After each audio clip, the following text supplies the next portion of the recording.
안녕하십니까. 예장교회를 담당하고 있는 황창한 목사입니다. 목사는 없다 제 2탄을 같이 나누고자 합니다. 제가 목사는 없다라는 이 내용은 교회 안에 리더십이 필요 없다라는 이야기는 아닙니다. 반드시 하나님의 그 교회를 나타낸 유기체일지라도 리더십은 반드시 필요합니다. 이런 대표적인 유기체적인 조직이 뭡니까? 가정이죠. 가정 안에도 아버지의 리더십, 가장의 리더십이 분명하게 존재합니다. 하나님은 이 리더십을 무시하는 게 아니에요. 이 리더십이 온전하게 발휘됨을 통해서 하나님의 교회가 하나님 나라를 대표하는 그런 대조사회로서 하나님의 그 온전한 성품을 반영시키는 그런 하나의 생명체가 되는데 아주 중요한 역할을 감당해야 되는 것입니다. 그런데 지금 이 목사 제도라는 것이 성경에도 없는 그 용어를 사용해서 만든 목사 제도가 이런 하나님 나라를 이루어가는 하나님 나라를 보여주는 대조사회로서의 모습을 갖춰야 될 교회와는 맞지 않다는 것입니다. 오히려 더 부정적인 영향을 미쳐서 열심히 하면 열심히 할수록 교회는 더 조직체가 되어 가더라라는 사실입니다. 그래서 제가 이 목사라는 이 부분을 끄집어낸 것입니다. 그리고 성경에는 이 리더십을 세울 때 절대로 한 명을 세우지 않습니다. 복수체제죠.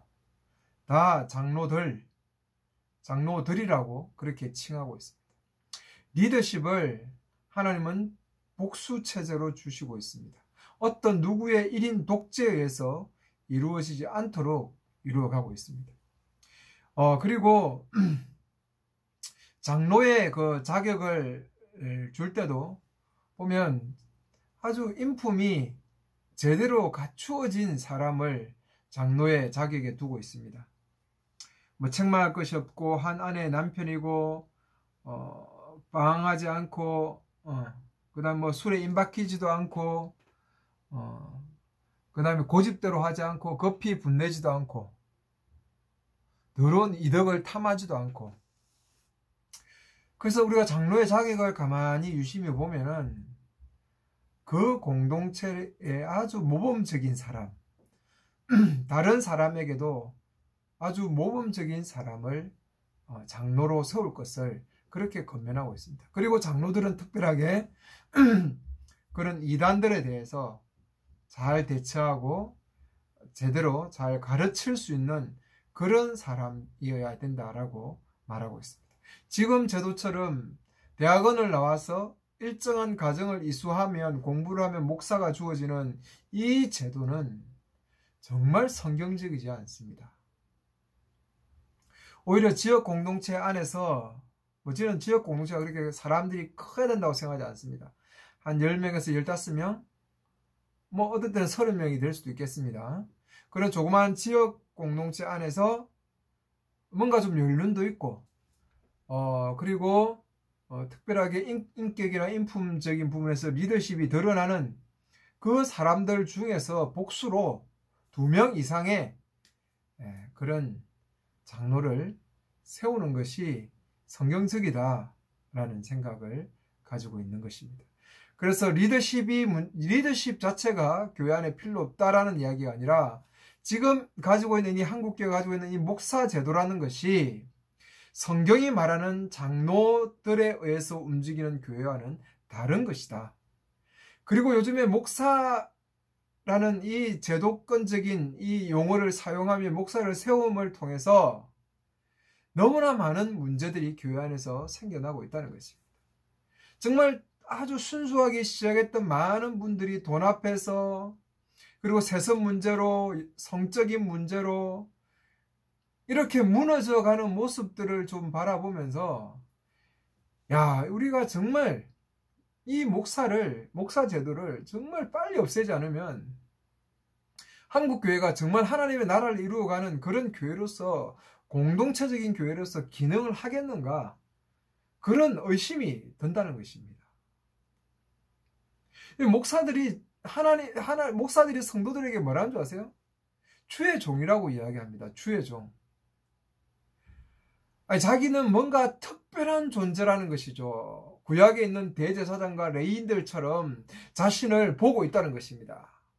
그리고 한국 교회 안에 있는 많은 성도들도 목사를 어떻게 보고 있습니까? 대제사장처럼, 구약의 대제사장처럼, 그리고 그 구약에 있는 레위인들처럼 뭔가 특별하게 하나님께서 구별시켜 놓은 존재들로 인식하는 겁니다. 그러니까 주의 종이라고 하죠. 성도들도 목사님을 뭔가 특별한 존재, 영적인 존재로 봅니다. 아이고, 그래서 목사님들 얼마나 잘 섬기고, 목사를 섬기면 복 받는다, 목사에게 대들면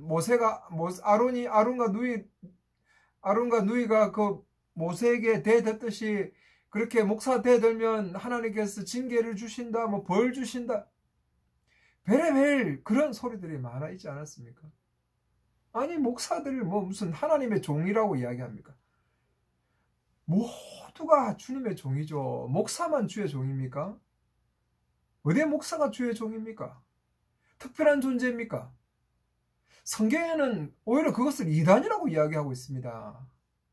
예수 외에 특별한 중보자를 세우는 것이 그게 이단 아닙니까? 목사도 사람이에요. 특별하게 하나님께서 그런 장로의 직분을 주셔서 교회를 섬기는 사람을 존중하라고는 했습니다. 왜 존중해야 됩니까? 그게 공동체가 아름답게 커가기 위해서 그런 거예요. 그래도 리더가 잘못되면 지적을 받아야 되죠. 담임 목사 제도는 안 그렇습니다. 아예 1인 독재입니다. 자기 할 짓 다 하고 말이죠. 막강한 영적 행사를 하지 않습니까? 성례진과 교회의 각종 이런 의식들을 다 목사들이 해가면서 하나의 종교적인 어떤 그런 것을 위해서 특별하게 구별된 사람들처럼 말이죠. 저는 이것이 타락의 모습이다라는 생각들을 가지고 있습니다. 절대 리더는 독재가 되어야 되지 않고, 목사는 주의 종이 아닙니다. 모든 사람이 주의 종도입니다. 성도입니다. 거룩한 무리들이에요. 모든 성도가 주의 종입니다. 아니, 목사를 선택할 때만 소명 찾고, 아니 그럼 청소부들은 소명이 없습니까? 모든 직업은 하나님이 주신 거예요. 다 소명이 있습니다. 목사만 왜 소명을 체크하는지 모르겠어요. 뭔가 대단하고 구별된 존재로 보는 것이죠. 이것은 정말 심각한 죄악입니다. 목사가 뭔가 영적으로 뛰어날 거라고 생각하면 안 됩니다.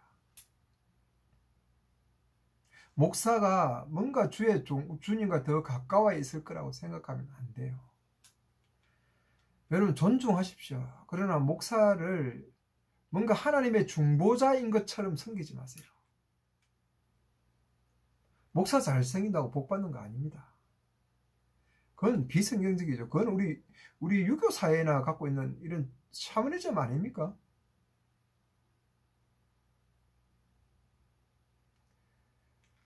목사들을 이렇게 높여주고 뭔가 대단한 것 좀 떠받들어 주니까 목사들이 사리분별을 잃어버리는 거예요. 뭔가 대단한 것처럼 말이죠. 그럼 장로의 자격은 인품이 되어 있어야 됩니다. 성품적으로 이미 그 공동체의 리더로 급부상해 있어야 됩니다. 이 신학갓 졸업해가지고 목사가 되고 그런 시스템을 따라가니까 목사들이 이렇게 무너져가는 거 아니겠습니까? 물론 신실한 목사들도 있습니다. 그러나 그 개인이 신실하다고 해서 이 조직적인 목사 제도가 잘 됐다는 건 아니에요. 개인은 신실할지 몰라도 이 목사가 존재함으로 인해서 계급화가 교회 속에 이루어지고, 그리고 목사가 뭔가 특별한 존재로서 인식되기 시작하고, 당신은 목사, 나는 평신도라는 이 이중 구조를 깰 수가 없습니다. 성경은 모든 사람이 다 왕같은 제사장이다라고 그렇게 주님께서 말씀하시고, 특히 교회 안으로 불림을 받은 교회가 왕같은 제사장입니다. 그럼 그 교회 안에 있는 성도들 한 사람 한 사람이 다 왕같은 제사장이 되어야 되는 것이죠. 누가 특별하게 한 사람이 제사장처럼 행세해서는 안 되는 것입니다. 정말 이 부분들을 잘 좀 이해해 주시고요. 한번 깊이 생각해 보시기 바랍니다.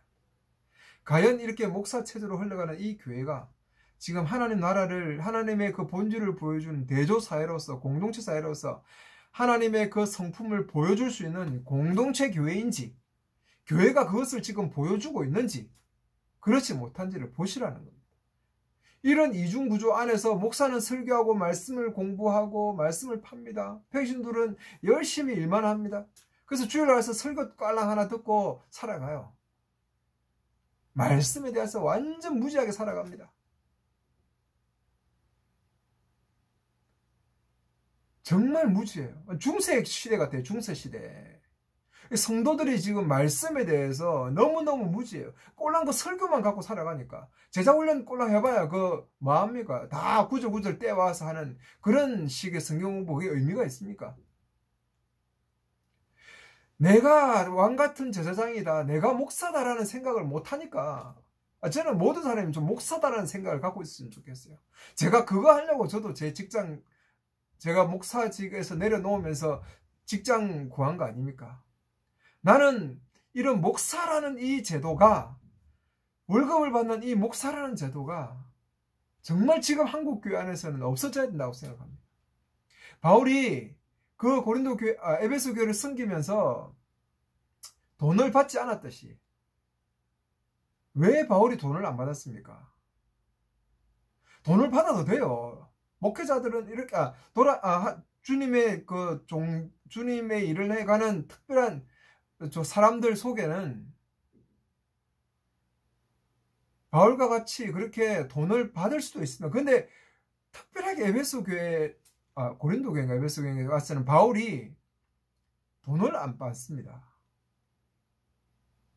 자기가 갖고 있던 그 기술, 장막 치는 기술을 가지고 일을 하고 먹고 살고, 그리고 성도들에게 메시지를 전하는 것입니다.